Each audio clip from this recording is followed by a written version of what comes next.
Hello, and welcome to the Feeling Good podcast, where you can learn powerful techniques to change the way you feel. I am your host, Dr. Rhonda Borowski, and joining me here in the Murrieta studio is Dr. David Burns. Dr. Burns is a pioneer in the development of cognitive behavioral therapy and the creator of the new Team Therapy. He is the author of Feeling Good, which has sold over 5 million copies in the United States and has been translated into over 30 languages. His latest book, Feeling Great, contains powerful new techniques that make rapid recovery possible for many people struggling with depression and anxiety. Dr. Burns is currently an emeritus adjunct professor of clinical psychiatry at Stanford University School of Medicine. David and I are happy to announce that there will be the first ever Team CBT World Congress, August 18 through the 21st, to be held in Warsaw, Poland. Licensed therapists, lay people, and therapists in training are welcome to attend the Congress in person in Warsaw or join us online at a reduced registration fee. During these 4 days, an international team faculty, many of whom have been featured on this podcast, will present the entire team model from start to finish, from testing to methods. The Congress will feature interactive sessions in which participants can learn and practice all elements of the powerful team system while receiving expert coaching on team techniques.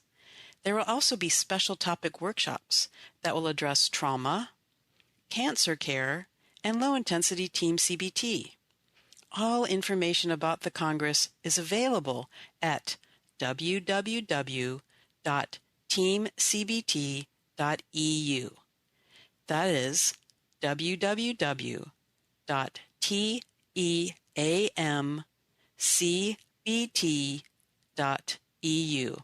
We look forward to seeing you there.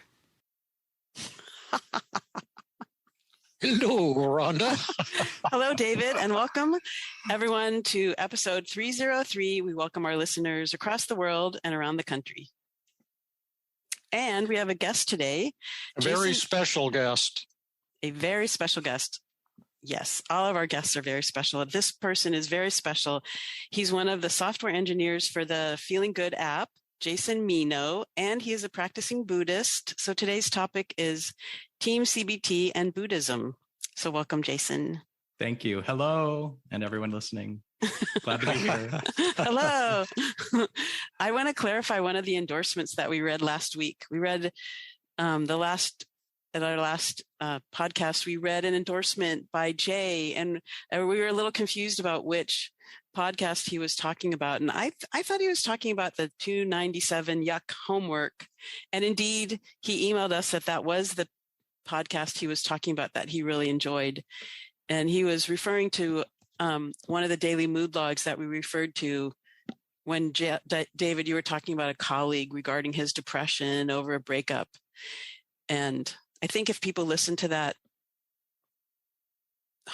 episode, they're going to know what Jason is talking about in terms of his, how excited he was to learn about relationship challenges. And yeah, I think I had referred to the colleague who had a severe depression after the breakup of a love relationship, and how he had recovered in a little experiment we did testing exercise versus the daily mood log with a random assignment to one or the other every evening, and the surprising results. But Jay was saying, well, show us his daily mood logs, because when I showed this fellow his daily mood logs several years later, where he'd been so self-critical and so hopeless, he couldn't believe the thoughts that he'd had at that time and how totally off base they were. He was saying that there was nothing for him in life. He'd never find a love relationship. He had nothing to contribute. And all of a sudden, it's a few years later, and he's happily married and a beautiful home overlooking the Pacific Ocean. And he's published hundreds of hardcore research articles. And he's just a wonderful person. I was just so happy to know him and to see what happened. But this fellow was saying, I'd love to see his daily mood logs. I'll see if I can find them, if they're anonymous enough or not. But we can have a podcast, if you like, on rejection, getting over a broken heart, and the thoughts that most people have, and how to challenge them. And we could probably have a pretty good podcast on that. Okay. And then thanks, Jay. Yeah. Thanks for writing in, Jay. I thought I'd read a really quick endorsement about episode 296, which was the part 2 of the personal work that you did with Zaina, which we called Forced Empathy, a Masterclass. And Chris wrote to us at 6 a.m. I read the show notes through tears. Thank you all. I'm on the road at 8 a.m. and will get to listen to the podcast. I know absolutely nothing, in quotes, is a Buddhist reference that came to me 30 years ago after my first workshop with David. It was remarkably freeing at the time and the tip of the iceberg in terms of ego-taming tools evolving with Dr. David and his associates. And I read that because, it's a great endorsement of that podcast, sort of, but it also leads us into our discussion about Buddhism and Team CBT. And if we don't even talk about Buddhism, we'll talk about Jason for sure. And you're going to love Jason. And so take it away, Jason, and tell us about yourself and your life and your thinking and your awesomeness. That's a tall order. I'll try my best to serve it, but and I'll ask how you rate me at the end. Okay. I served you well enough. Yeah, hi. We will not rate you at the end because you don't exist. You have no self to rate, but we'll rate your performance, though. Oh, okay. That sounds great. Yeah, I like that last endorsement, too, because there is a fun kind of common Zen practice that people do a lot in this common quote of saying, I don't know. So when we have this idea of like, don't know mind, like, oh, what's the beginning of the universe? I don't know. What was your face before you were born? I don't know. So you just maintain this like, don't know mind. And that's just a good mind of awakening that you can have, which is an interesting concept. But how can you develop that awakening? I don't know. Yeah. Okay. Oh, good one. Hey, Jason, well, what brought you to Team? Yeah. Where do I start? I guess my very, very first interaction with Team and everything was the original Feeling Good book. I think this was early 2020, just after the pandemic was kind of getting rolling, and I was getting really depressed. And I got COVID myself. My health was kind of falling apart. And I live with type 1 diabetes. And so with that, getting COVID plus having type 1 diabetes and managing it was just extremely difficult. And I just felt like my body was kind of falling apart, which has been a major source of depression and anxiety throughout my life. And so I really wanted some help, but I couldn't get a therapist. Like it was so hard to find one. And my only options were to go and check myself into an inpatient clinic or call a hospital or call 911, but I wasn't that extreme yet. And so I felt really kind of hopeless and didn't have much. So I started scouring the internet, because there's a common phrase I have in my head a lot is, whatever problem I have, someone else has probably had it too. And of those people who have had it, someone's probably figured it out. They've probably come up with the solution. And so I started scouring around the internet looking for people. Is there anyone that's ever been able to overcome depression on their own without a therapist or something like that? And eventually someone pointed me to the Feeling Good book. And so I bought it, started reading it. I had a lot of aha moments and I was like, oh yeah, this is great. But it didn't really make me feel that much better. It definitely gave me a lot of new ways to think about things. Like I especially really appreciated the idea that depression and anxiety are the world's oldest cons. And whenever I was feeling really depressed and down, I would kind of remind myself of that. And I would tell myself, I'm being conned right now. Like my depression is like kind of pulling one over me. I'm feeling horrible, but I know that I'm being tricked. And it's the oddest feeling to kind of buy into that idea of feeling down and depressed while telling yourself that the way I'm feeling right now is really the result of me kind of tricking myself and believing my negative thoughts. But I didn't have good tools to undo that. I didn't have many good ways to untwist my thinking. And so that's when I started listening to the Feeling Good podcast, and I heard about the Feeling Great book coming out. So I was really anxiously waiting for that book. And in the meantime, the main ways that I dealt with my depression were primarily meditation. I mean, I'm practicing Buddhist, so I definitely meditate as much as I can. And meditation, we can get into it more about like the pros and cons of meditation for anxiety and depression. But for me, I'd been meditating for 10 years. I've been on many retreats and practiced all sorts of different styles, and none of them really cured me of my depression and didn't really help me. And I've had depression since I was, I used to have depression. Now it's just kind of relapses that happen every now and then. So that's kind of the happy ending of all of this. But 2 years ago, when I was really suffering, meditation wasn't a very good solace for me. It was nice to still my thoughts and to sit in some peace. But once I came back to my life and had to go back to my job and pay my taxes, it all just comes straight back. So I didn't have very many great tools to truly help me with a lot of my depressed and suicidal thoughts. And so the podcast was my first introduction to Team. And once David started talking about positive reframing and like all the different forms of resistance, I had really big aha moments then. I was like, wow, yeah, I am so resistant to change. No wonder I don't want to see a therapist and I don't want help. Like, I don't want that. There's so many great things about all the ways I was thinking.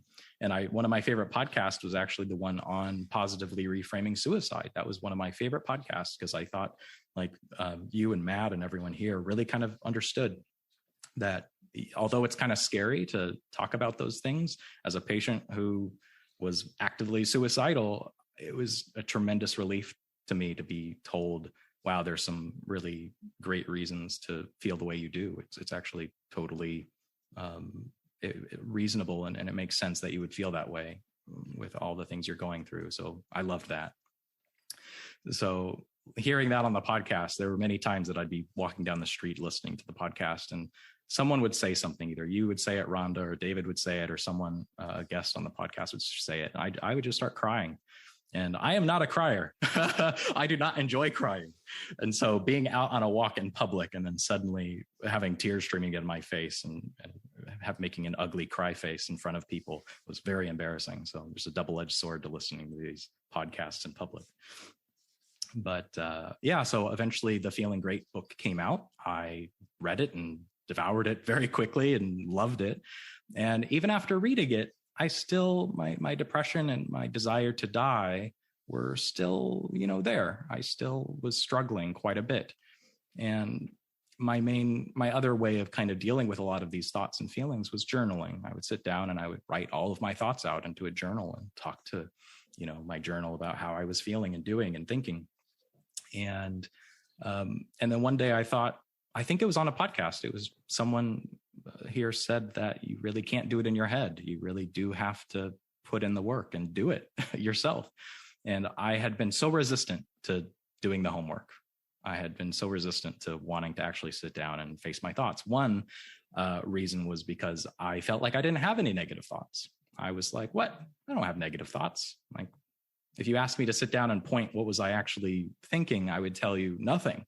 I'm meditating. There are no thoughts going through my head. I'm blank. But obviously I was very depressed and anxious. And so there's things underneath that. And that was one big aha moment I had, was the fact that, classically CBT is cognitive behavioral therapy. Like it's the cognitions, which can be the top layer of your mind, the actual verbalization of thoughts in your head, but it can also be all the other layers underneath it. It can be the prejudices, the somewhat more quiet thoughts, the daydreams, the images that go through our head. Those are in the same vein and the same type of things that can be distorted. And for me, that's mostly my experience with negative thoughts, is I don't have a lot of loud blurting out verbalized thoughts in my head. A lot of them are very, very, very quiet, almost imperceptible. And that was one thing that made me very skeptical of Team and CBT and everything we're doing here. And so, but once I started sitting down and deciding, okay, I'm going to do a double column technique. I'll have negative thoughts in one column and I'll write some positive thoughts in the other column. And I started doing this and I suddenly started feeling better. It was transformative. I was like, wait a minute, what just happened here? I just spent 3 hours journaling and meditating and it didn't do anything. And just 5 minutes of writing down some negative thoughts I had and just trying to do the straightforward technique of battling them and coming up with some positive thought to replace them, I felt a lot better. And as I started reading Feeling Great Again, there was like a great section somewhere halfway through the book where there's like a beautiful step-by-step guide. Like step one, write your upsetting moment. Step 2, rate your feelings. Step 3, write down your negative thoughts. Like beautiful step-by-step guide. And I saw this and I thought, this could be an app. This could be something very straightforward with just step-by-step guide you could follow. And I didn't know that there was an app being worked on yet. I didn't listen to those podcasts yet. So I kind of took it onto myself in my free time to just make my own version. So I basically created like a little Word document with little tabs you could click on and just implemented the Team CBT approach in it. And I started using that as my main self-help tool. And it was amazing. Holy crap. I had never felt as good in my life as I did using this little, just the Team CBT process on my own. And I made so many mistakes. Like half of my thoughts weren't even challengeable. A lot of the distortions I was identifying were totally wrong. I was using a lot of the techniques wrong, but it didn't matter. I was putting in a lot of effort and I felt really motivated to work through it. And it was by this point, I finally did get a therapist and I was talking to them about what I was going through. And so it was just funny going to therapy and spending 50 minutes chatting, which was always, getting warmth and empathy. Was it a team therapist?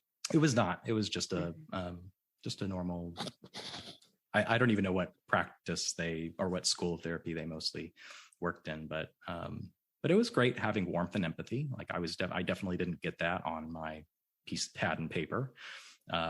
But when it came to actually transforming how I felt and thought, no doubt the team process, using the methods, assessing my resistance and asking the question, do I actually want to feel better right now? Those were just so key to making moments of real emotional change for me.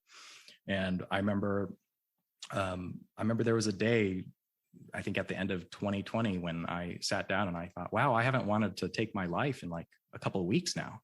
That's crazy. Like that was like a milestone achievement of suddenly having this, what David calls enlightenment, right? So I was just so overjoyed. And once I felt this, I had this kind of deep drive to help. One of the things that I've done, I don't practice Tibetan Buddhism anymore, but when I used to, I took quite a few vows. And one of the vows you take is called the Bodhisattva vow. And in this vow, you vow to make it your kind of mission of your existence to help other people. You actually hold off on complete enlightenment and nirvana and extinguishment until you've helped all sentient beings. So it's a very, very social service type of enlightenment. And so because of that, there's like a lot of mental trainings that you do to help cultivate that kind of mindset. And one of them is called Lojong, and it's kind of these different slogans that you'll use to train your mind, and you ponder and meditate on them and you think about them. And one of the slogans is do all things with one intention. And the idea is that the intention you do all things with is for the reduction of suffering in the world and of all sentient beings, which includes yourself. And so when there's been many moments in my life where I've been struggling to think about like, what's the right job I should take? What's the right degree I should go for school? What's the right flavor of chocolate ice cream I'm going to have this evening? Just, there's so many things that we make decisions about in our life. And it's kind of nice having a ethical guideline to make those decisions a lot of the time. Sometimes I don't need it, but sometimes it's really helpful.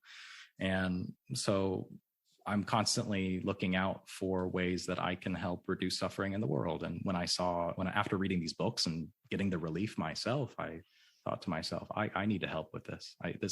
This seems to be like an agent of change that could help millions and billions of people, no doubt. And it's so straightforward. Like it's one of these things it's almost super simple in its approach, but also extremely complex and rich and deep when you actually look into how it all works.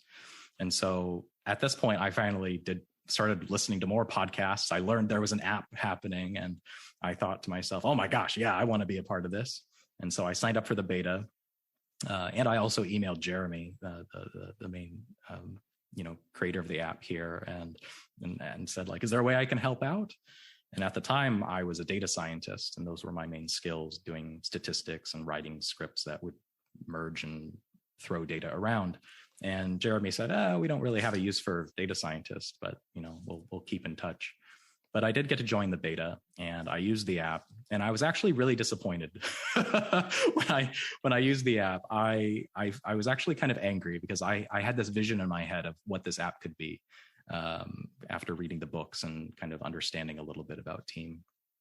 And so I remember I wrote like this 12-page document to Jeremy and David, like with my complaints, basically being really demanding. Saying, did I get the document? I think so. Yeah, I think I sent it to you and Jeremy. I don't remember it. But yeah, eventually time started going forward, and I started just using my own tools and technique, my own tool set that I had built on my own more and more. And eventually I just felt like I really want to try again. Maybe there is some other thing I could do for the app. And I reached out to Jeremy once more, and he said, well, we're actually looking for a software engineer. And at the time, I didn't know much about the programming language that was used in the app here. But I have a degree in computer science. I can learn really quickly. And so Jeremy said, well, let's give it a try. We'll see how you do. And so he started, having me learn a bunch of things, started getting on board with the app, and I ate it up as fast as I could. And eventually it all worked out. And now I'm programming tons of really cool features in the app, and we're constantly evolving and making amazing things happen. And I'm just tremendously humbled and grateful to be a part of the team. And some days I have to kind of subdue my excitement. Otherwise, I think I'd be jumping off the walls with happiness if I kind of looked too closely at how cool this stuff that we're building is. But yeah, that's a little bit of the story of how I ended up here. That is so neat. That I feel the same way that you do. Sometimes I just can't believe what's happening with the app team on so many different levels. Like, just today we were editing some stuff, and I had written this long, rambly BS stuff about Buddha and Wittgenstein, and it was just a little over the top for people. Then Jeremy said, well, why don't we just compress these 3 pages down to 2 sentences or something like that? And we actually did it. It was so cool. That's awesome. Yeah. But then also, like, working with you and seeing the amazing things you're creating on a daily basis, and seeing your voice coming into the app and into the daily mood log tool that you're creating, and then seeing our basic data and making, I would say, pretty much every day. I don't have time to work on the data because there's so much script development that we're doing right now, new things, but almost every time I look at the data, we make some new finding that to me is as big as any finding in the history of research in psychology and psychiatry. Just that little thing that I found the other day where we can, when people go to use the app, I found a way that we can figure out in about 3 minutes if they're going to, I have to double check it and see if it's valid. It might just be a BS that I'm saying, but I'm pretty sure I figured out how I can find out within just a couple of, maybe 5 minutes, if they're going to respond or not. And if this is true, that we can spot, here's the people out of this beta test of 140 people, here are 17 who aren't going to improve much. Mm-hmm. And then we can target them if that's really true, mm-hmm. and then cater the app to the needs of the people or something like that. Yeah. And you were saying, like, for yourself, there was strong resistance for a while. And, we can find out what is it about people who don't respond or aren't going to respond? What's their blockade? And then we can target that blockade. And so things like that, human therapists can't do, and probably don't even know is possible, don't even believe stuff like that is possible. It's like bringing high technology into changing human beings. And it's got to have to do with compassion and warmth and caring and tears and joy and laughter, but there is a kind of a statistical mathematics to the thing. And so the research that we're doing on the app and the discoveries that we're making, and we have discovered how the app works. It's yielded its secret of this is what actually causes people to change, and seeing those things for the first time that they haven't been proven before or known before. It's just fantastic to me. And then working with people like you is fantastic, and knowing you is fantastic. Oh, yeah. But you have to tell us some of the wild stories of your early life. Well, I just want to, Jason, I'm sure you have so many really exciting stories to tell, and it's really cool that, I love how you said just reading the book, Feeling Good and then Feeling Great didn't help you as much. It was interesting, but it didn't help until you started doing the exercises and writing things down. And that's what we emphasize all the time when we're working with our clients, is that you have to actually do the work. And you found that to be true. Totally. 100%. Yeah, that's cool. It's interesting working on the app. It's been also a tremendous treasure and joy and wonderful thing for me too, because as I'm working on this app, I get to practice as I'm working on it. It's so fun. Nice. Right. And one thing I'm consistently seeing too is, even though there are many techniques like thinking in shades of gray or the worst best average technique, there's these techniques that I've had to program. And in order to do that, I have to really, really understand how the technique works to make it happen in the app. And even though I know how the technique works, I still can't do it in my head. Right. And in fact, I tried this the other day. I was sitting down and I was like beating up on myself about something. What was it? Probably like I'm not a good enough programmer or something like that. And I was trying to do the worst best average technique in my head. I think I was on the toilet too. Didn't have the app near me. But as I was trying to go through it, I was trying to visualize the steps that I know happen in the app to make the technique work. And as I was doing it in my head, it just kept falling apart. And I have pretty good concentration. I can generally visualize things pretty well. But even then, even though I fully know the technique, I know how it works, I know what my goal is, sitting down and trying to do it in my head doesn't work. Yep. As much as I wish it would. That would be awesome. There are some techniques that I think I can do fairly well in my head, especially cognitive flooding. That one's great because it really is in your head. That is the technique. So there are some techniques that I think do lend themselves to doing them in your mind. But the majority don't. But one of the things that I love is, you just said something, and if it's true, it's massively important. It's not trivial. If you have to sit down with paper and pencil and do these exercises to get better, that's something that most therapists don't know and don't believe and don't utilize. So the question is that just some bullshit coming out of David's mouth and Jason's mouth and Rhonda's mouth, or is that ultimately true? And how would we find out? Well, we found out a way. I figured out a way to test that belief. And it just, I'm not very good with SPSS, which is a data management program. I do my modeling in AMOS, which is a structural equation modeling program where you study cause and effect, but you have to get your data set up.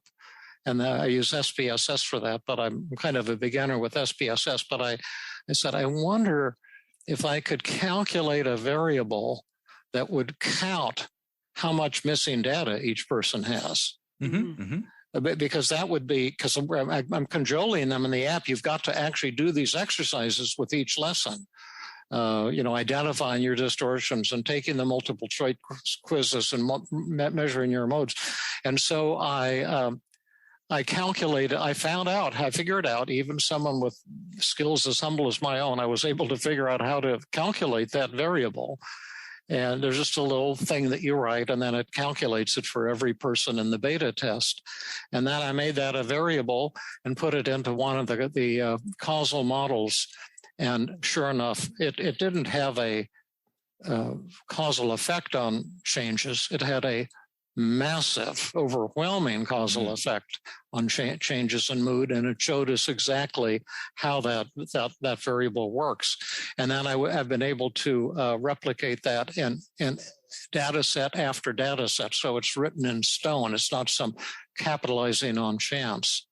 And so when I see proof of that, it blows my mind, because the first hint I had of that was in the 1990s in my private practice in Philadelphia with the data. I asked patients 12 weeks into therapy, how much of the homework have you done since starting? And then I asked the therapist in our clinic, how much homework do you think this person has done? And sure enough, that variable had a massive causal effect on who changed and how much they changed in the first 12 weeks of therapy.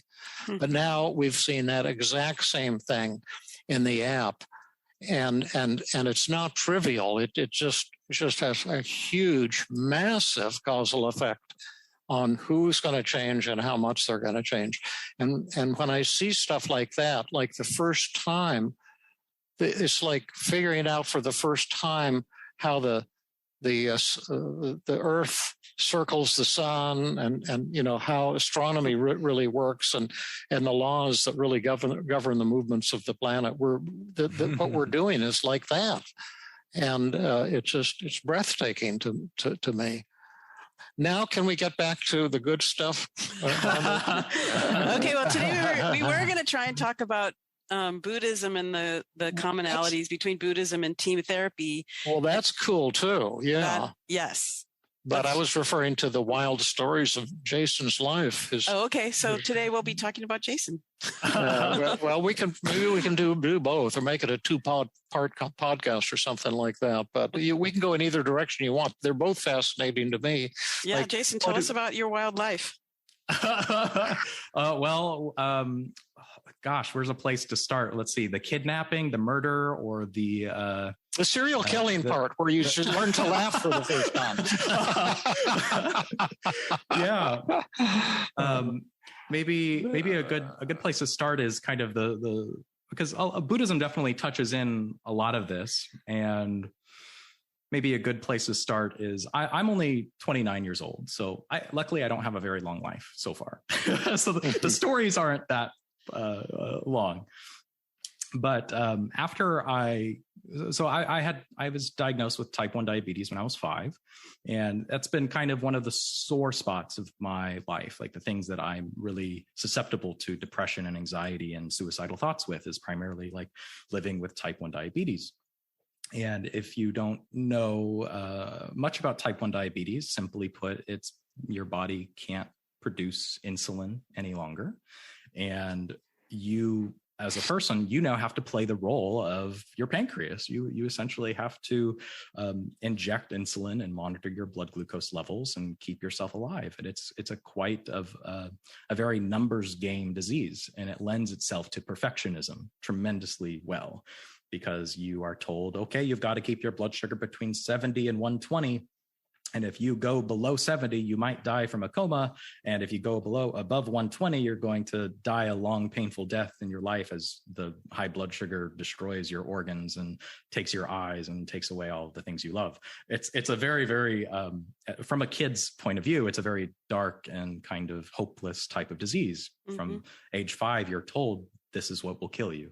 Mm. And a lot of the time, there's this desire to, try to prevent that from happening. And of course, desire, I bet. Yeah. And there's some wonderfully constant new technologies that have come out that make living with diabetes much, much easier, like continuous glucose monitors. Like I have a little device on me that reads my blood sugar every 5 minutes. And if my blood sugar is going too low, it'll wake me up in the middle of the night to make sure I don't pass out or go into a coma. And if it's going too high, it constantly annoys me with a ringing sound to make sure, like, hey, get some insulin in you. But it is a 24-hour-a-day job. Like your sleep is constantly disrupted. Your life is completely focused around maintaining your blood sugars every time you eat, every time you, even just getting out of this podcast, I had to make sure I have a banana on my table in case my blood sugar goes low. And I've got some insulin on the side in case it goes too high. So I'm always thinking about it. And wanting to escape that, I think, is a pretty reasonable thing most people would want to do, is find some cure or some way out of it. And that's been kind of a common story in my life. A lot of my stories are based on that. And so after high school, I was raised a Christian. I was born and raised in Indiana, and my family was kind of a mix of Catholicism and Christianity. And I loved church, and I read the Bible, and I knew a lot about it, and I loved learning about it. But then as I got older, I kind of became really critical. And in my teen years, I got really obsessed with lucid dreaming. I don't know what caught me onto it, maybe some cartoon about the souls or astral projection or something like that. But I remember reading some books about lucid dreaming and astral projection. And my parents found out, and they thought I was practicing witchcraft. And they basically told me, like, if we see you drawing pentagrams in the basement, we're going to kick you out of this house. And that was kind of my introduction to meditation, I think, at the very start. When you learn how to lucid dream, there's a lot of techniques on how to do that, which, if you don't know what lucid dreaming is, it's basically just being able to be aware that you're dreaming inside the dream. You're able to wake up in your dream and take control of it and do whatever you want. And for me, living with type 1 diabetes, this was one of the coolest things ever, because I could dream about eating whatever I wanted. I mean, you can eat whatever you want as a diabetic, but definitely like drinking 3 gallons of orange juice in my day-to-day life is not something that is very great for my blood sugars, or it's not healthy for anyone for that matter. But in a dream, I can do whatever I want. So I loved drinking like literally gallons of orange juice in my dreams. That was my goal, was to get some control and some freedom in my life by lucid dreaming. And just since I was raised in Arizona with many orange trees in our front and backyard, and they used to go out and pick like 245 Valencia oranges, and then go in and make a massive pitcher of ice cream if we're having people over of orange juice, if we're having people over for dinner. Oh, that's a dream come true for me. Yeah. And so in your dreams, did you squeeze your own orange juice, or? No, it was typically Sunny D. I just the most sugary, most intense, flavorful thing I could dream up. Oh, okay. Yeah. Because I totally love orange juice too. I mean, I lived for it when I was a little boy. Oh, it's so good. Yeah. That's kind of like the technique future projection, where you're imagining the end of your story in the way that you want it to be, rather than what had happened in actual reality. I love that. I could totally see that similarity. So yeah, lucid dreaming was fascinating to me. And then of course, once you start reading lucid dreaming books, you kind of get into the more occult stuff. And I started reading a bunch of other books on astral projection and souls and chakras and spiritual new age stuff. And I ended up, my high school was actually right next to a magic shop, and like witchcraft magic, not like, New Vegas magic. And I would go there after school, and I would take classes on like learning how to do chakras and learning how to manipulate energy and all this wild new age stuff. I don't believe it anymore. Well, I give it 50% chance, but that must have really infuriated your parents or scared them. Yeah, they were like, you're practicing the devil's stuff. You really should be careful with this. And that's pretty much what they told me. They're like, well, we're not going to control you, but if you do this in the house, we're kicking you out. And so, yeah, so from immediately, my goal as a youth was to get out of the house ASAP, so I could astral project and practice chakras, all that stuff. But around this time, I started going to university for biomedical engineering, and I hated it. I did not like college. The more I started researching and reading books on spiritual stuff, I just lost complete interest in living a normal life. I did not want to pay taxes. I did not want to have a 9-to-5 job. I did not want any of this stuff. It sounded horrible. And the idea of becoming a guru sounded great. I was like, "Ooh, I can become like spiritually powerful and go out and heal people and help people that medicine can't." But with these desires and this real intense kind of aversion to living my life, going to school was painful. I felt like I was wasting my life, or I was doing something wrong, and I became really depressed and suicidal. Like I thought, well, maybe if I take my life, there's a better afterlife and I can thrive there. So I became so focused on just having a rich spiritual life. I was totally willing to throw away the physical body I have.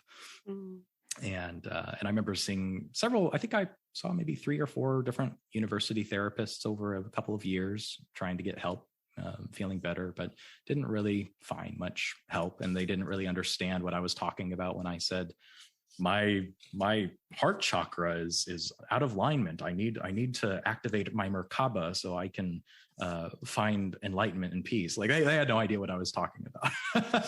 So it was hard to get empathy from a lot of people too, because I really was kind of going off the deep end, believing some conspiracy stuff and not being grounded well in reality anymore. And this just got worse. I basically really wanted to get out of this life and do something else. And so I started researching kind of a number of cults that I could join and that would take care of me. And one of them was out in Sedona, Arizona. And I joined this cult and I went out and I spent a week with them out in a beautiful retreat that they had going for a week. And they taught me all sorts of just crazy, crazy stuff. Like it was 5 days workshop of just the most intense, wild, like exorcisms and putting angels into people's bodies and cosmic consciousness, all this wild, wild stuff that you would expect from most New Age practices. But I was totally eating it up. I loved it. And it made me feel in control. And one of the things, I actually went to the cult leader one day and I sat down with him and I asked him, hey, like there's all these stories about people reversing their cancer and regrowing arms and all these amazing medical breakthroughs. Do you think I could cure my type 1 diabetes? And he was like, oh yeah, absolutely. And so that kind of became my goal. I joined this cult to get cured. I wanted to get rid of type 1 diabetes and be free, and also like be enlightened and be spiritually powerful and all that stuff. But it did hurt me. It really hurt me. I remember one day people were telling me like, oh yeah, all you've got to do is believe. It's all about your belief. So if you believe that you're diabetic and you identify with that, you're going to keep being diabetic. So you have to take off your insulin pump and stop giving yourself insulin and live your life like a normal person. And you know what? I tried for a day and almost ended up in the hospital. It did not go well. I was also not very smart. I'm still not very smart, but I learned my lesson that day. I was like, oh, wow, I need to be careful with what they're telling me. And so eventually I started getting more and more involved in this cult. And at this point in my life, I didn't have many people to turn to. I was kind of rejecting my parents. My dad lived in Indiana, and my mom, I hadn't heard from my mom in a decade. She kidnapped me when I was a kid, and she lost custody because of that. And she ran to Chile, South America, and we kind of never heard from her again for a while. But so this is now giving you a kind of timeline of when this is. This is this is March of 2013 is where this is in my life. And so in March of 2013, I'm kind of involved with the cult. I'm trying to learn how to become a leader and like a teacher in the cult and make money off of that. And I end up getting a phone call one night from my brother who lives out in Fresno, California. And he says that, hey, mom is back. Like she's back in the States and she's started up a bakery and it's doing really well. And we started talking and this idea came about like, oh, maybe we could have like a family bakery. And so we started planning around me flying out to California and making a surprise visit and basically saying like, hey, mom, hey, look, it's me, your son. You want to make a family bakery together? I'm totally here to help out, even though I'm crazy and in a cult. And so that was the plan. So I bought my plane ticket and had everything ready. And then I remember there was one night that I was up at like 4 a.m. for some reason. And one of my sisters gave me a call and it was like at 4 a.m. her time too. So I was like, why is she calling me at this early in the morning? And she was like, have you heard about mom? And I'm like, yeah, she's back in the States. And I'm actually going to go see her soon. And she's like, no, she's dead. Oh no. And I was like, wait, what? And she said, yeah, she committed suicide. Oh no. So sorry. Yeah. And horrible. So I was just devastated and really confused and uncertain. And I also had this plane ticket and I didn't know what to do with it now. But it turns out her funeral ended up being at the same time I was going to visit anyway. So technically I did go to see her, but it was at her funeral and not in person like I wanted. Horrible. And so I flew out to California and went to the funeral, and I'm there at the funeral. And as I'm sitting there in the pew with my brothers and looking up at the podium, the thing that was kind of odd was my mom's Catholic, and typically we would do an open casket type of funeral, but her body wasn't there. And so that was kind of one thing that was odd. And as I'm sitting there in the pew, I look over, and my brother kind of pokes me, and he says, hey, look who it is. And I look across the room in the church, and there's my mom standing there in person, like, and I'm kind of confused for a moment. And she's like, "Oh yeah, that's your aunt." And I totally forgot because it'd been so long. My mom has a twin sister. Oh my!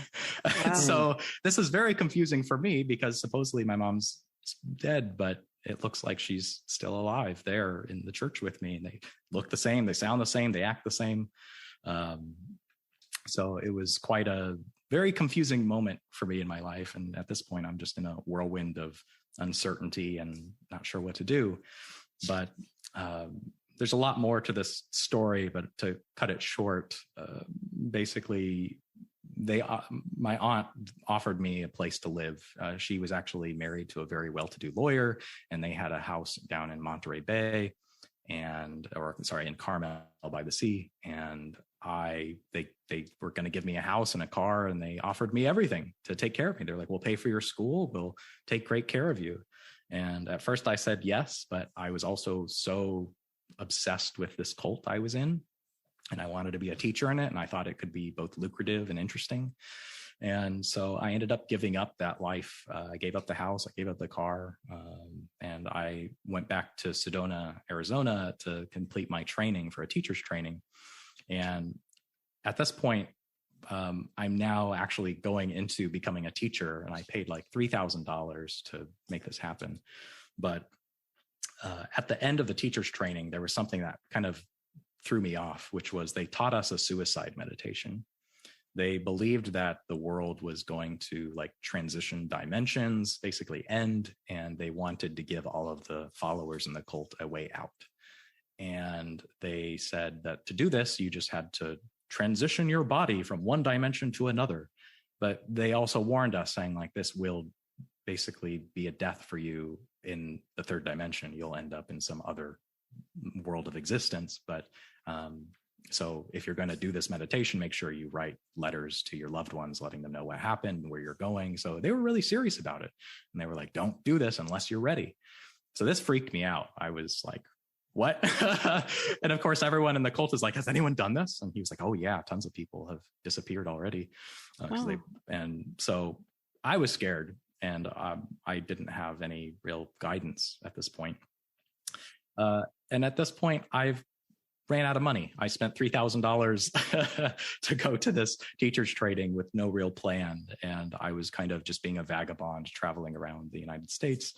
And I ended up in, I think it was in Boulder, Colorado, near there's a few universities there. And I ended up pretty much homeless in that area. I didn't have a home, didn't have a place to stay.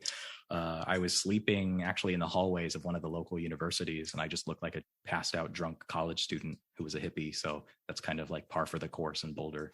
So it worked out. But as I was walking around Boulder looking for a place to sleep and a home, and also I'm still type 1 diabetic, so I have to like carry insulin with me, like in this little styrofoam container to keep it cool and make sure I can have my medicine to keep me alive. And I was running out of medicine, so there was a lot of scary things that were coming my way. But I was so I also was starting to have panic attacks. It was scary. It was terrifying. And the meditations that I was doing in the cult weren't helping me. And of course, a lot of those meditations are just simple breathing exercises, but they weren't helping me. And I ended up visiting a frozen yogurt shop because I love frozen yogurt. And I started just making friends with the people there, hoping that someone would be a human and help me as another human in some way. And I ended up making some really good friends there. And they actually ended up offering me a job to work at this frozen yogurt shop. And I was like, "Whoa, yeah, I got a job." And so my first day I arrived to go to the job, and the manager comes in and she says, "Sorry, we're shutting down. Like the business is closing." So that's the shortest job I've ever had. Wow. But one of the people who was going to be my coworker there, her parents actually ran a kind of homeless shelter out of the side of their house. And she invited me over to her parents' house, and they actually had a little side of their garage that had a couch and some sleeping bags and food, and they let me sleep there. And while I was staying there, they bought me like negative 30-degree sleeping bag. They bought me clothes, shoes, everything I could need to survive. So these people really took wonderful care of me. And while I was back at the frozen yogurt shop, I think it was like the last day before they were going to shut the place down, I remember sitting at the table and looking over at their magazine rack. And on the magazine rack, there was an advertisement for this Buddhist retreat center up in the mountains. And I was curious, and I picked it up, and in the back it said they were looking for, they had job openings. And so I said, oh, that sounds fun, working at like a Buddhist retreat center. And so I called them up, or I emailed them, and they said, oh yeah, we're looking for a cook. And in high school, I cooked at an Italian restaurant for 3 years. So I had some cooking expertise. And so they interviewed me. I got hired within a week, and I drove up to a place called Shambhala Mountain Center up in Red Feather Lakes, Colorado. And I got a job there. And that place, Shambhala Buddhism, is unique because they're kind of an offshoot of Tibetan Buddhism. It was founded by someone named Chogyam Trungpa, who's kind of known as he was an alcoholic and very, very, very non-conventional type of monk and person. And he died very young. And there's a lot of issues surrounding him.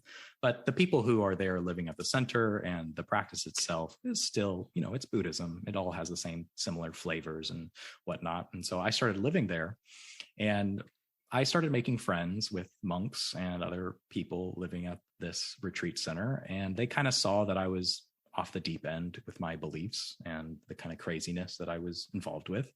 And I remember telling one of them about the suicide meditation I learned. And they were like, well, have you done it? And I was like, no, why would I do that? I don't want to die.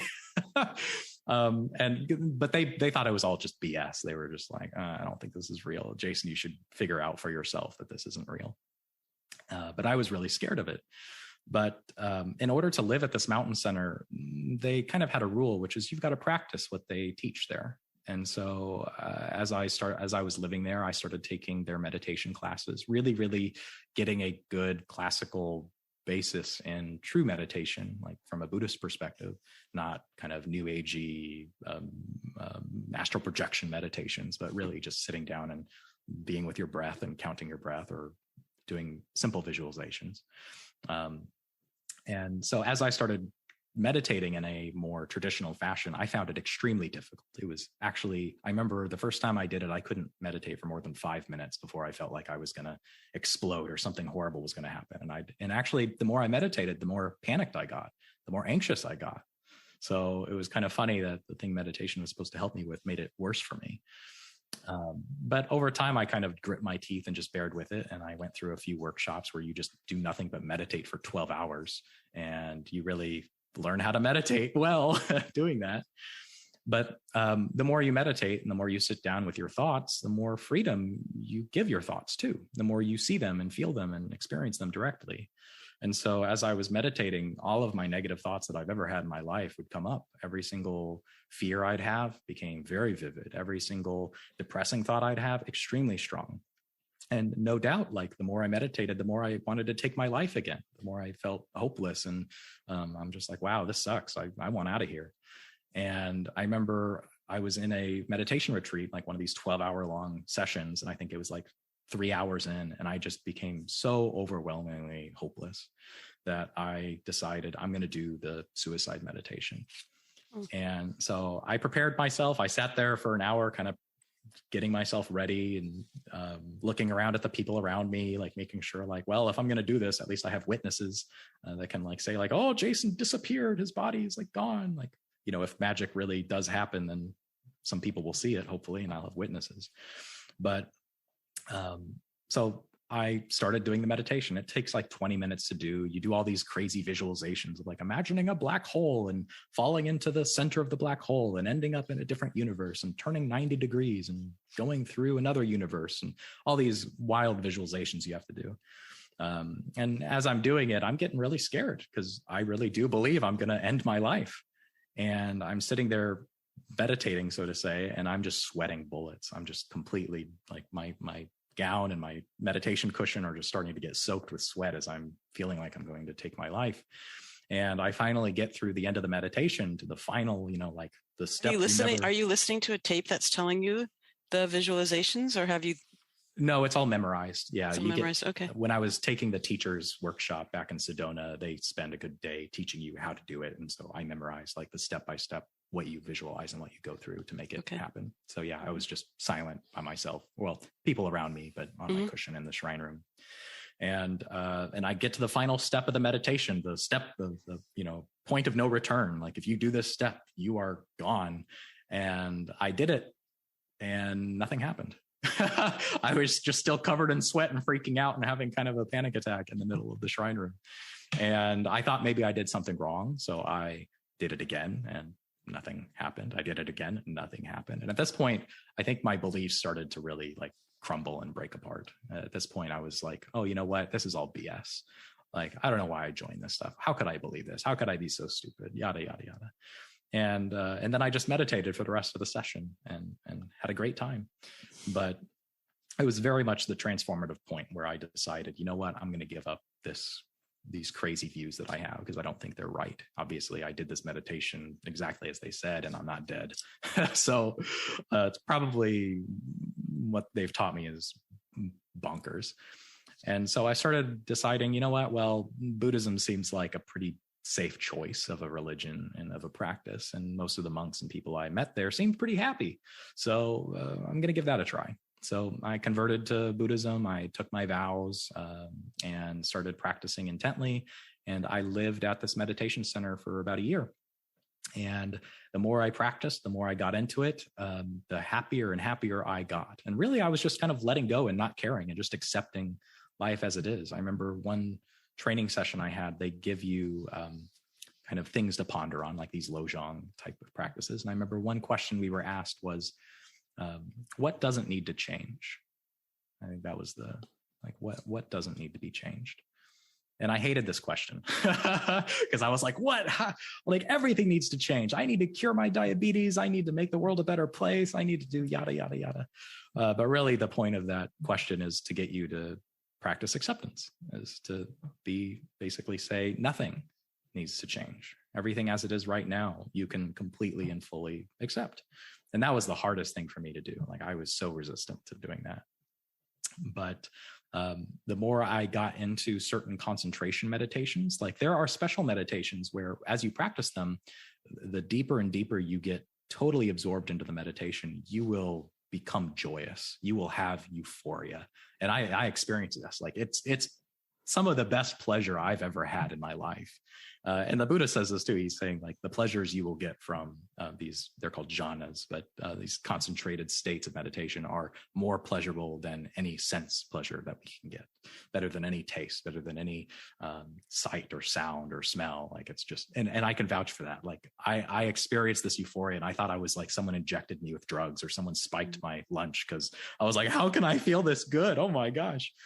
But those are just conditioned on being concentrated and having a certain mind state. It does not get rid of your negative thoughts. It does not change the way you actually think about things. You're just absorbed into a state where most of your thoughts are kind of really, really tuned out and your brain is just totally focused on something else.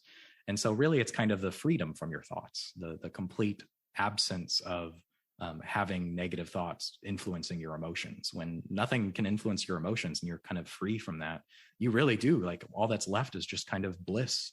You're just euphoric joy. Like you're just like, oh okay, great. And so I really started. Can I just stop you for a quick second? Yeah. And this is a nonsensical question, but I haven't asked too many nonsensical questions, so I get one. Would it be the case then that a lot of people, when I've treated them at the moment, they suddenly crushed their negative thoughts and stopped believing them. Not only did their depression disappear, but they felt a tremendous joy. Mm-hmm, mm-hmm. That there's a kind of a negative, inherent capacity to feel a tremendous joy, except when we're contaminating that with these distorted thoughts. Yeah, you can, like a classic metaphor that's used a lot is that of a crystal ball, and that our negative thoughts and our negative views of the world and whatnot are kind of just cloudy dust on this ball. So the reflection isn't very strong, or it looks like it's, covered in something. It looks purple, it looks black, but in reality, if you polish it, if you wipe off the dust, it shines on its own. It reflects everything else around it. It's very clear and crystalline. And yeah, in my experience, like both practicing and feeling euphoria and joy from deep concentrated states of meditation, and comparing that to the joy I feel from releasing and giving up and completely crushing my negative thoughts that are causing me pain, I will say they are unique states. When I feel joyous from, when I crush my negative thoughts, the freedom and lightness that I feel from feeling great after doing a mood log or something, it's very much bringing you to just the present moment. It's very much just having you sit here with wherever you're at. Like if you're not very happy with your life in the first place, like if I have been, this was the case for me. I hadn't left my home in like 3 weeks, and I really wasn't doing very many pleasurable things in my life. I was just kind of living my day to day, working on the app, and which is pleasurable in its own right. But I wasn't doing anything special for me. I wasn't eating very good food. I wasn't doing anything that's pleasurable.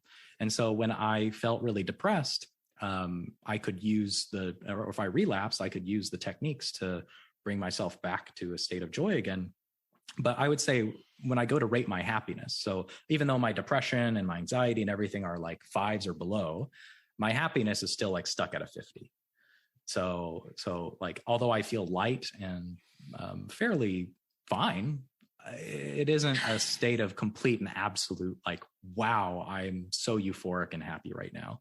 Because I think happiness has a different source. Like, I think we've talked about that a bit with sure. Yeah. Like, right. You can crush negative thoughts, and that brings you to a great baseline to where are you right now in your life? Like, what does your life look like without negative thoughts? That is still a different state than having a life that is full of positive thoughts. So I can crush negative thoughts. I can reduce my belief in things with positive thoughts that aren't that positive. They're just realistic. So I'm able to untwist my thinking using pretty logical explanations. Like, I can treat myself with a little bit of compassion, but I'm not giving myself a blast of warmth, or I'm not giving myself a really powerful positive thought that just lights up my world, which you could do. And that's something we'll be having to explore in the app too, which is when people come up with positive thoughts, there are positive thoughts that I think the bare minimum effect of positive thought is one that gets you to reduce your belief in your negative thought, and it has to be 100% true. Like, that's the bare minimum requirement. But we can make even better positive thoughts than that. We can make positive thoughts that do that, and in addition, create great joy and happiness. I think those are two different kinds of positive thoughts that can crush negative thoughts. That is so awesome. Can you give us an example of that? Sure. Let's use an example of thinking like the future looks bleak. The world, there's a lot of dark things that are happening. There's many dark parts of humanity.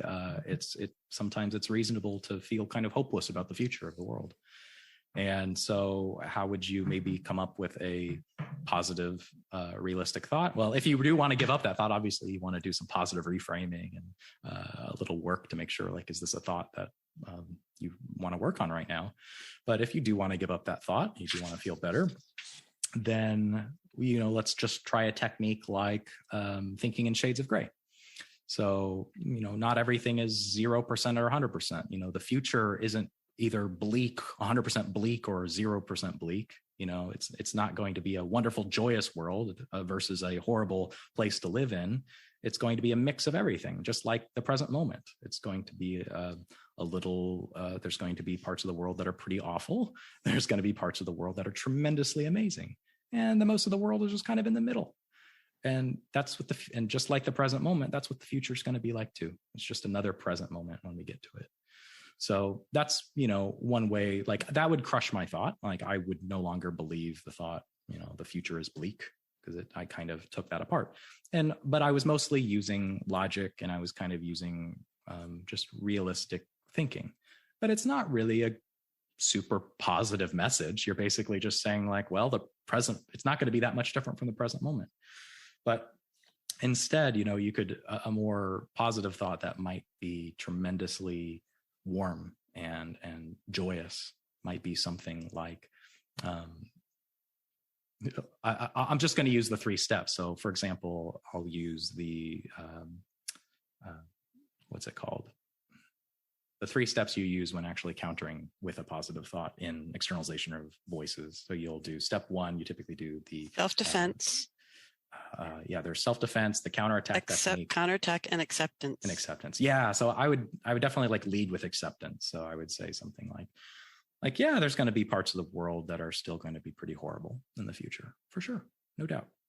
And self-defense, like telling myself that the future is bleak doesn't really help me. It doesn't make me want to live my life, and it makes me feel pretty bad. So I don't think it's very useful thinking about this at all. And if there are parts of the world that are going to be painful and I can do something about it, I'd love to help. But it's not helpful for me just to be giving myself this message all the time. And then the counterattack technique, I'd say, so buzz off. I really am not going to listen to this message anymore. That's a really, that combination to create that type of positive thought is much more freeing. There's a lot more hope behind it, and a lot more, I think, joyous message of like, I'm going to live my life and I don't care. Okay, the future's bleak. Sweet. I'm going to have a good time regardless. Mm-hmm. So there's a very big difference, I think, between crushing a thought with some logical process and crushing it using a thought that's really freeing and joyous. Cool. Awesome. Do you agree with that? I mean, I gave that example, but what do you think? What do you think? Yes, but I thought the 3 things that you used were the acceptance paradox, which was great. The cat, which was great, the counterattack technique. But I thought the self-defense was more of a helpful. You're saying it's not helpful rather than it's not true. And the self-defense might be, the future looks bleak. Well, let's see if that's true. Let's start with the current moment. Mm-hmm. How bleak is this? 0 to 100 bleakness? Yeah. Oh, I don't know, 25% bleak. Okay, so the podcast is about 25% bleak.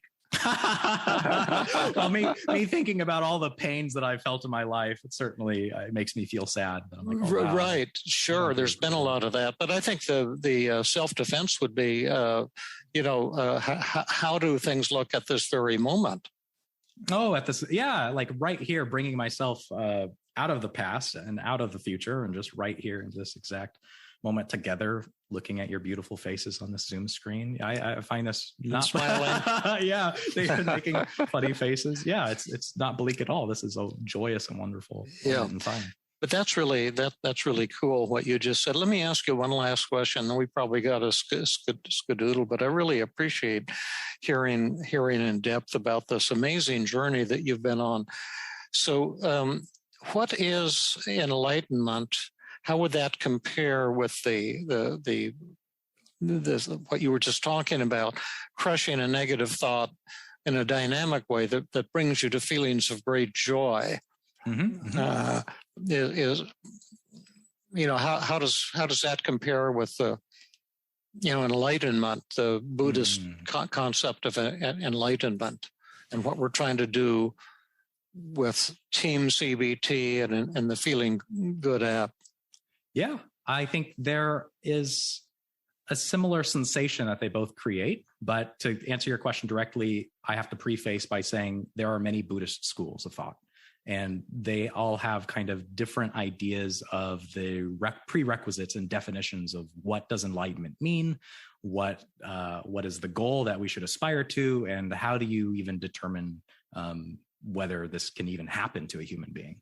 And enlightenment is also just semantics. It's just a term we use in English language to describe a moment of clarity and seeing things clearly. Mm-hmm. So I would say, that's really, we're using it in the English sense. We're saying that we're coming from a state of really twisted ways of viewing the world, and we're seeing the world in a much more realistic way. That's what we're doing when we're crushing and untwisting negative thoughts. And comparing that to a more, and so I'm going to use the definition of enlightenment that's used in traditional early Buddhist texts, which is, you're enlightened if you have completely eradicated greed, delusion, and ignorance. Those three things are the things that you eradicate. And that's like one of the things you can test for. Like the Buddha even went to his retinue and said, like, I can tell you I'm enlightened. You can try and believe it, but really you got to test it out for yourself. And the way you can test it is by looking for any sorts of greed, delusion, or ignorance in the way he speaks, the way he acts, the way he lives his life, the way he presents himself.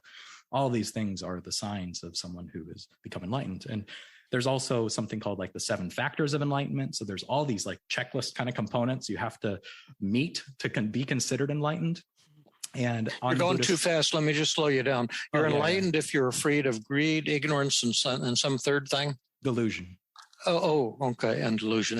Now you can go back to where you were. I didn't want to get those down for the show notes.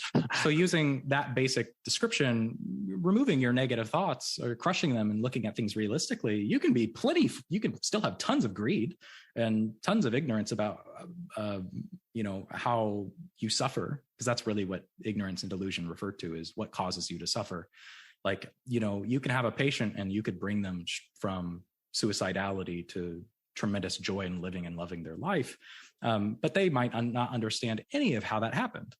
They don't have to understand team to really feel better. So, right. So in that same kind of sense that they might be completely ignorant as to what caused their depression and anxiety, but they can still feel better.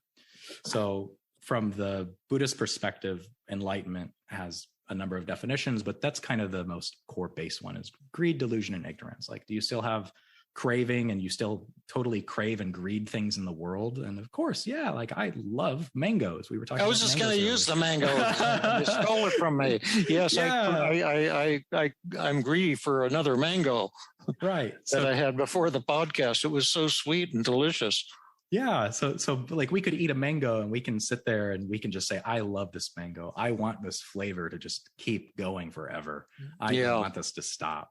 So that would be like a good example of really loving a sensation in life.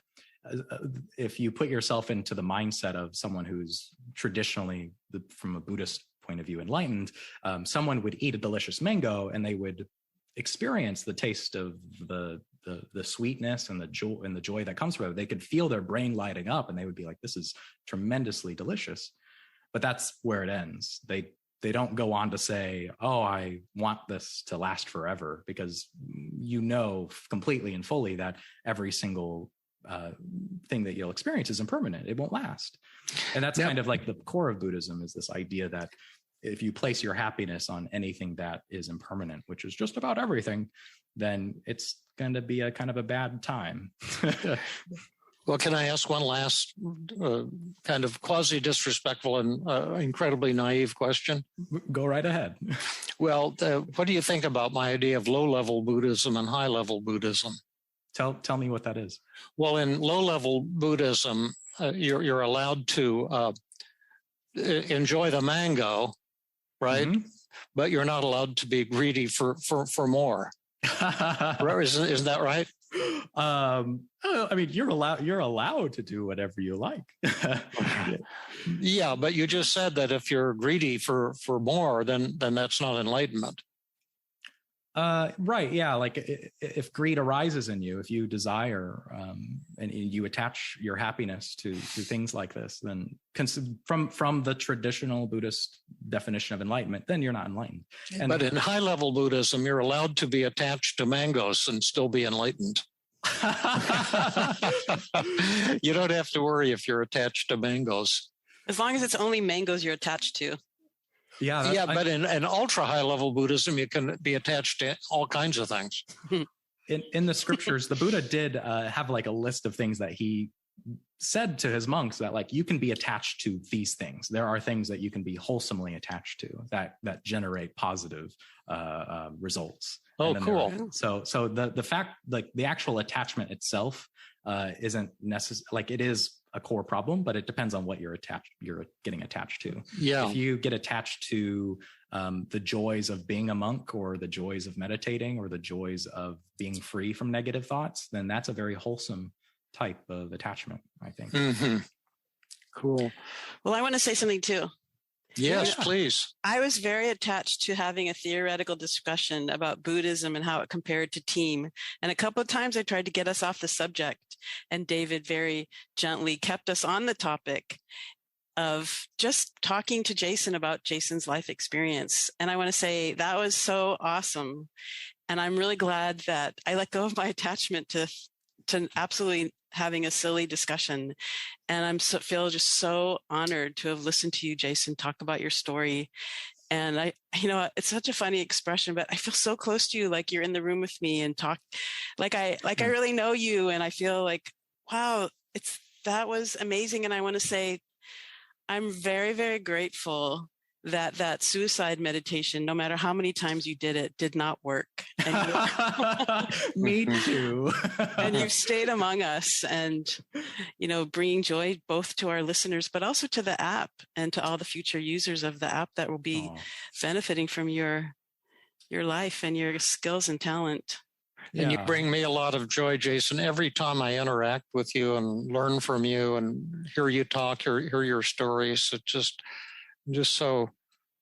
just always makes me happy and, proud and grateful to know you and just so grateful for what you're doing for the Feeling Good app. And how is the Feeling Good app coming along? Should any of our listeners consider beta testing? You were a beta tester at one point. I was a beta tester, and absolutely, if you are interested at all, I mean, my advice to anyone who's listening and you're feeling depressed or hopeless or suicidal or however you're feeling, really, I'm building this app kind of as a love letter to both you, David, you, Rhonda, this podcast, and also to the past me, the person who was really suffering and could have needed this and could have used this app. I love that. It's a love letter to people who are suffering and to your past self. Exactly. And I have to say, working on this app, every day I wake up and I do feel some frustration about knowing that there's a lot of this that we still have to work on and fix and get right. But it's also frustrating because there's so much of this app that I know is already so powerful and helpful.